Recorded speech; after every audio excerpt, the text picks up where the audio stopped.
Did you know that $100,000 isn't the new $100,000 anymore? Sounds ridiculous. But once you see the numbers, it starts making a lot of sense. In 2019, $100,000 bought you a middle-class American life. In 2026, it has purchasing power of what $47,000 did back then. Welcome to The Price of Normal, where we uncover the hidden costs behind everyday life.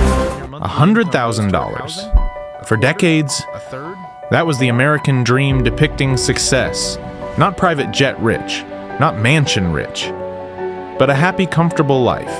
Today, nearly 38% of Americans earning a household income of $100,000 or more are living paycheck to paycheck.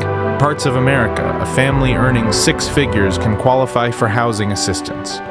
Think about that for a second.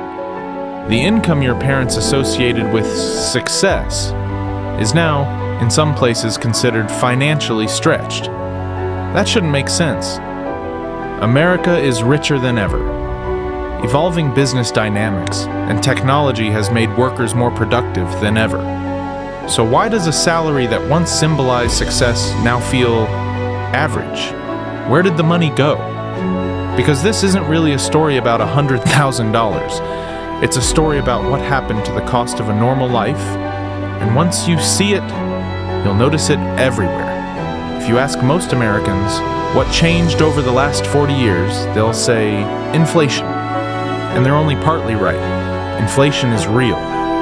But inflation alone doesn't explain why a 6-figure salary feels ordinary. Something bigger happened. America quietly changed the price tag on normal life, and most people didn't notice until the bill arrived. And that's what we are going to understand. What happened, why, and how to fix it.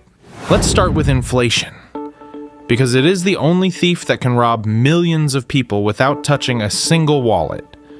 Nobody sends you an invoice or asks permission.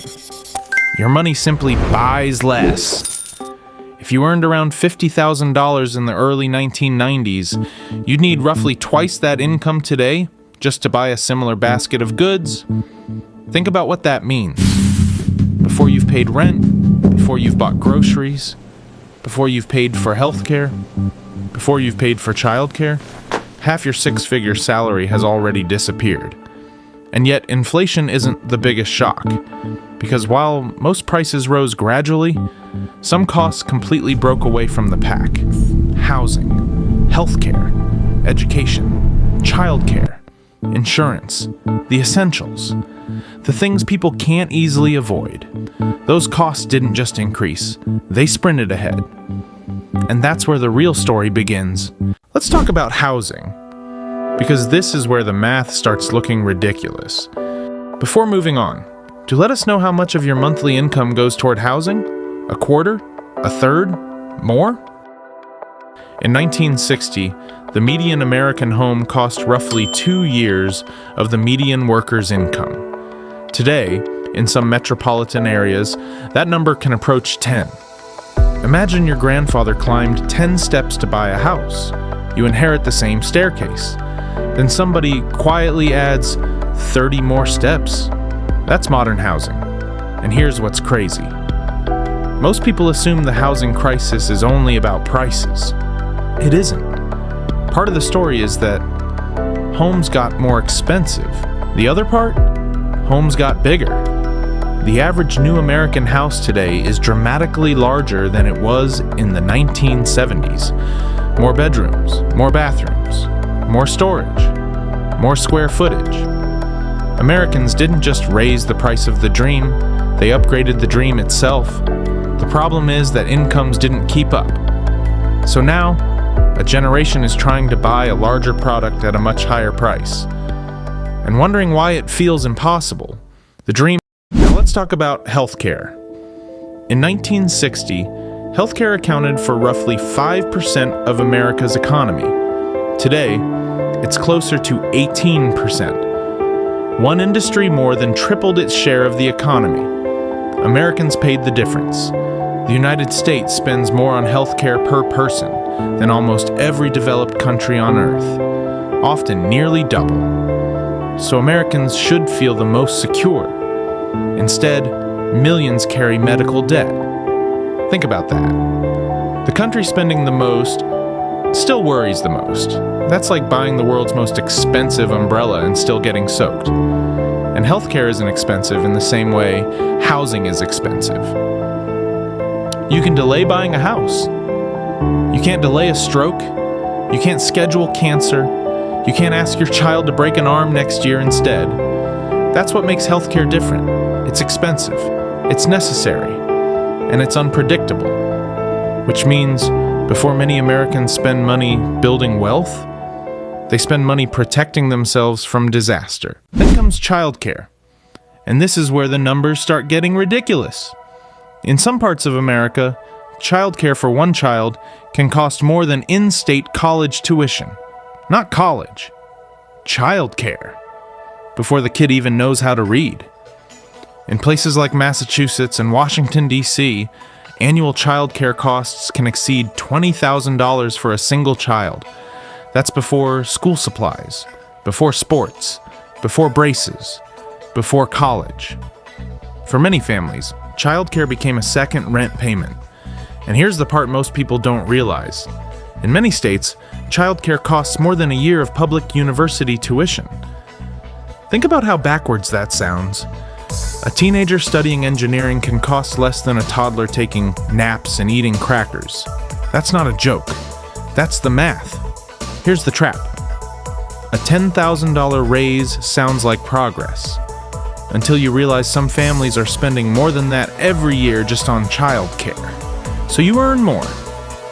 But the extra money already has a destination before it reaches your bank account. That's why so many Americans feel stuck. They're not running out of income. They're running into expenses. And every time they take a step forward, something else gets there first. And unlike luxury spending, childcare isn't optional. Parents aren't buying something extra. They're buying the ability to go to work. A lifestyle change that happened so slowly, most people never noticed it. Your grandparents bought things. You rent access. In 1990s, if you bought a movie, software, or music, you owned it. Today, Netflix, Spotify, iCloud, Google One. Everything became a monthly payment, and Americans got hooked to it. One survey found that Americans estimate they spend about $86 a month on subscriptions. In reality, it's closer to $219. People underestimate their subscriptions by more than 2.5 times. $10 here, $15 there. Individually, they feel harmless. Together, they can add up to more than $2,600 a year. How many subscriptions are hitting your bank account right now? Do let us know in the comment section. And subscriptions are only part of the story. With buy now, pay later cars, phones, everything became payments. Everything started moving from ownership to monthly obligations. Why?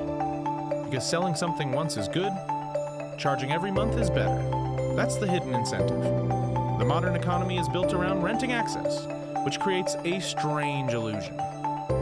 You feel like you can afford more, but more and more of your future pay. Here's the mistake. Most people think the problem is income. But income isn't what changed the most. Expenses did. Since 1979, worker productivity has risen more than 60%. Americans produce more value than ever, yet many still feel stuck. Why? Because earning more money became harder than spending more money. A smartphone today is cheaper and more powerful than technology that once helped put humans on the moon. Technology got cheaper. Life didn't. Housing, healthcare, childcare, insurance. Those are the costs driving financial stress. And here's the lesson. The households getting ahead aren't always the ones earning the most. They're often the ones controlling the biggest expenses. Because a $5 coffee won't make you rich, but a housing payment that's $1,000 lower every month might. That's the shift. The winning strategy today isn't obsessing over small purchases. It's attacking the biggest costs in your life, because the fastest way to get ahead isn't always earning more. Sometimes it's keeping more. The problem was never $100,000. The problem was the price of normal. Life got more expensive. Most people noticed their paycheck. They didn't notice the bill. The American dream didn't disappear. It got repriced. So what's the way out?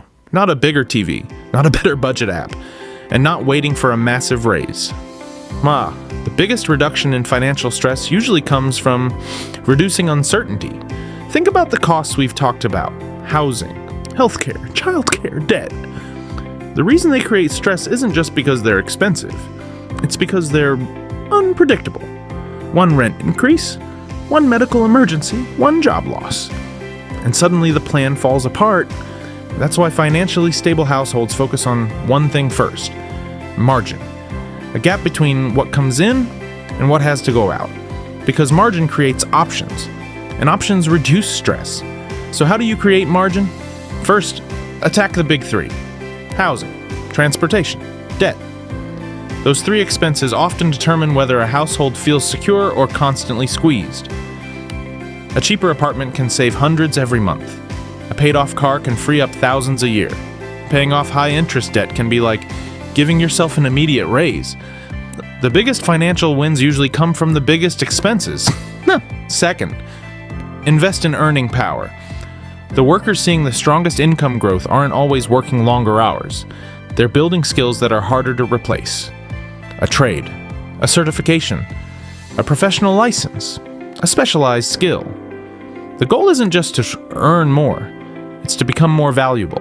And finally, escape the monthly payment trap. Every subscription, every loan, every recurring bill is a claim on your future income.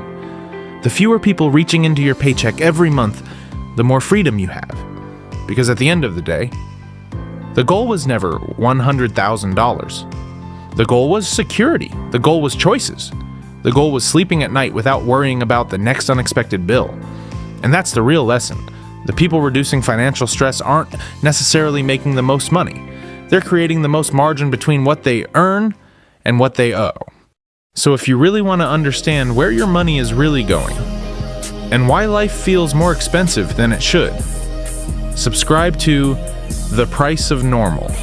Like the video and share it with your loved ones. Because in the next episode, we're pulling on another thread, something that will blow up your mind. And trust me, you want to know this? I'll see you there. Bye-bye.